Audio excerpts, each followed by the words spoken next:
Hey guys, সবাই কেমন আছো? আশা করি সবাই ভালো আছো। আজকে আবারও আমি একটা নতুন রেসিপি নিয়ে চলে এসেছি। তো দেখো আমি এখানে করেছি পুঁই শাকের মানে পুঁই শাকের বীজের ঝাল।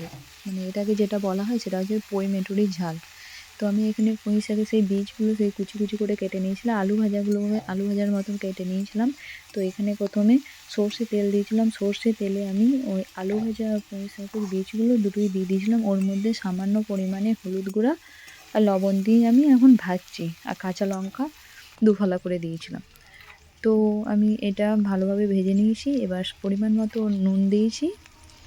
যতটা পরিমাণে নুন লাগবে নুন দিয়ে আমি ভালো করে নেড়েচেড়ে ভেজে নেব। একটু সামান্য লাল হতে হবে।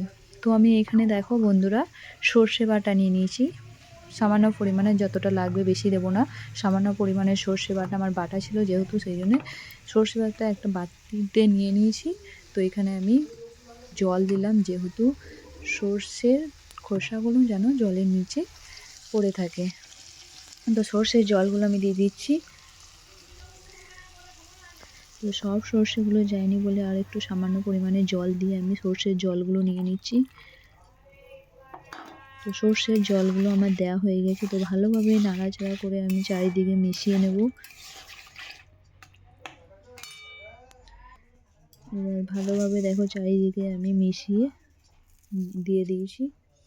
তো এখানে পরিমাণ মতো আমি চিনি দিয়েছি। সামান্য পরিমাণে চিনি না দিলে হয় না, চিনি দিলে আর কি ভালো লাগে খেতে পই মেটুরি ঝালে। তো আমি এখানটা 10 মিনিটের জন্য ঢাকা দিয়ে রেখে দিয়েছি সেদ্ধ হওয়ার জন্যে। তো 10 মিনিট পর আমি এখানে খুলে দেখি বন্ধুরা, খুব সুন্দরভাবে জলগুলো মরে গেছে এবং সুন্দরভাবে দেখো তেলগুলো বেরিয়ে আসছে। আস্তে আস্তে এটাকে আমি ভাজা ভাজা করব, যেহেতু খেতে খুব সুন্দর লাগবে। আপনারা একবার ট্রাই করে দেখতে পারেন। একবার খেয়ে হ্যাঁ বলবেন হ্যাঁ সত্যি এই রেসিপিটা আগে খাইনি। আপনারা একবার ট্রাই করে দেখতে পারেন। তো আমার ভিডিওটা ভালো লাগলে, রেসিপিটা ভালো লাগলে চ্যানেলটিকে সাবস্ক্রাইব